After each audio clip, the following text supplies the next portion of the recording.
warahmatullahi wabarakatuh. Indonesia menduduki peringkat 10 besar setelah Amerika Serikat, Cina, India, Jepang, Brasil, Prancis, dan Inggris. Pada 4 Maret 2020, Jokowi sebut investor injak pedal rem karena virus corona. Presiden Joko Widodo menyebut sejumlah investor mengurungkan niatnya untuk memarkirkan dana di Indonesia karena meluasnya wabah virus corona. Jokowi nilai wabah virus corona menambah tantangan besar bagi ekonomi nasional. Sebelumnya, ekonomi Indonesia menghadapi tantangan dari perlambatan ekonomi global karena genderang perang dagang antara Amerika Serikat dengan Cina. Dulu kami berpikir menyelesaikan satu saja sudah pusing, itu urusan perang dagang. Perang dagang belum selesai sudah muncul virus corona, menambah sulitnya ekonomi nasional. Sentimen global itu jelas berdampak pada Indonesia. Banyak investor mengambil sikap menunggu.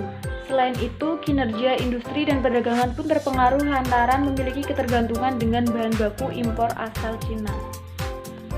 Dampaknya akan dirasakan betul dari sisi penurunan aktivitas ekonomi.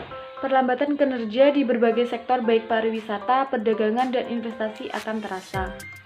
Oleh karena itu, Jokowi memerintahkan kepada menteri di Kabinet Indonesia Maju untuk bekerja optimal dan jangan terpaku dengan rutinitas sehari-hari.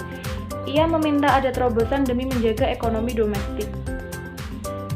Jangan bekerja rutinitas. Ini keadaannya tidak normal. Carikan terobosan-terobosan yang sederhana dan simpel. Diketahui, ada di kawasan DKI Jakarta, setidaknya 136 orang sempat dipantau oleh Dinas Kesehatan terkait virus corona. Dari angka itu, 115 orang dinyatakan sehat, dan sisanya masih dipantau. Kemudian ada 39 orang yang masuk dalam pengawasan pemerintah Provinsi DKI Jakarta. Penyebaran virus corona terus menjadi perhatian semua pihak, tanpa terkecuali pelaku pasar lokal dan asing. Wabah itu dikhawatirkan akan menginfeksi ekonomi global termasuk domestik. Sektor pariwisata di dunia merosot karena banyak negara yang melarang penerbangan dari Cina demi meminimalisir penyebaran virus corona. Karena dampak tersebut, Dana Moneter Internasional pesimistis realisasi pertumbuhan ekonomi global tahun ini mencapai target yang ditetapkan sebesar 2,9%. Lembaga itu meramalkan virus corona mempengaruhi ekonomi dunia sekitar 0,1% sampai 0,2%. Keraguan IMF tersebut membuat pasar saham rontok. Indeks harga saham gabungan sejak awal tahun hingga perdagangan 27 Februari 2020 terkoreksi sebesar 0,92%. Kalau sudah begini, masyarakat harus lebih hati-hati dalam menginvestasikan dana mereka. Salah-salah bukan untung yang didapat, tapi buntung.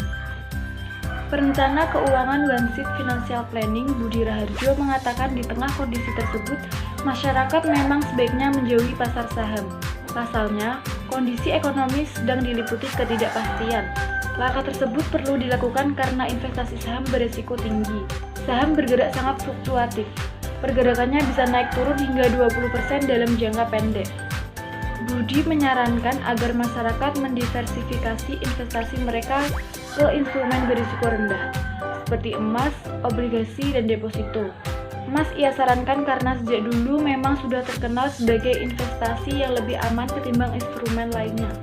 Di tengah penurunan kinerja belakangan ini, harga emas belakangan justru kian berkilau.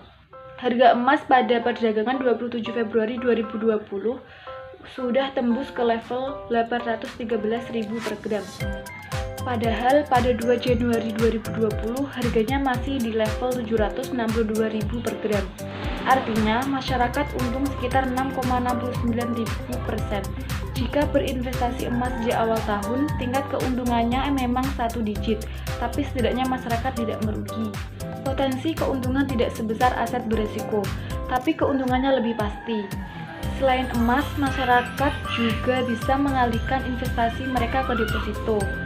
Memang Budi menyatakan deposito menawarkan keuntungan kecil, tapi keuntungan yang ditawarkan deposito lebih pasti. Mengutip salah satu data perbankan nasional, biasanya untuk yang menghindari resiko, deposito jadi pilihan karena keuntungannya pasti.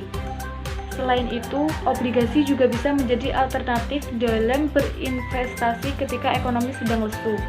Harga obligasi umumnya meningkat jika ada sentimen negatif di pasar. Nah, Obligasi ini kan bisa dijual meski belum jatuh tempo. Jadi pemilik obligasi sebelumnya bisa menjual obligasi dengan harga yang lebih tinggi dari sebelumnya. Namun, tingkat imbal hasil obligasi akan berbanding terbalik dengan harga. Jika harga menguat, maka imbal hasil obligasi akan turun. Tapi penurunan imbal hasil tidak menjadi soal karena penurunan tipis dan kalau sudah mendekati jatuh tempo akan kembali seperti semula. Sementara itu, perencana keuangan Ahmad Ghazali mengatakan pemindahan dana dari investasi berisiko tinggi ke risiko rendah bukan untuk mencari keuntungan. Langkah tersebut perlu dilakukan demi membatasi kerugian. Memindahkan dana dari investasi berisiko tinggi ke safe haven tujuannya untuk menarik keuntungan karena sulit memperkirakan berapa imbal hasilnya di tengah ketidakpastian seperti ini. Sama seperti Budi, ia juga menyarankan masyarakat berinvestasi ke produk yang lebih aman, seperti obligasi dan emas saat ekonomi sedang tak pasti. Kedua instrumen itu dianggap lebih stabil atau tak terlalu berfluktuasi seperti saham. Kendati begitu, bukan berarti saat ini investasi saham menjadi haram. Menurut Ahmad, masyarakat yang lebih agresif bisa tetap bertransaksi saham jika berani menghadapi resiko. Apalagi saham kini sedang murah-murahnya. Tingkat resikonya memang tinggi, tapi tetap bisa untung jika masyarakat jeli melihat pergerakan bursa saham. Ada peluang juga di pasar saham saat terjadi koreksi besar-besaran. Misalnya saham incaran yang sedang fundamental baik, ikut turun harganya sehingga akan kesempatan untuk membeli di harga rendah. Hanya saja Ahmad mengingatkan pelaku pasar untuk benar-benar waspada dengan terus memantau perkembangan virus corona dan isu lainnya.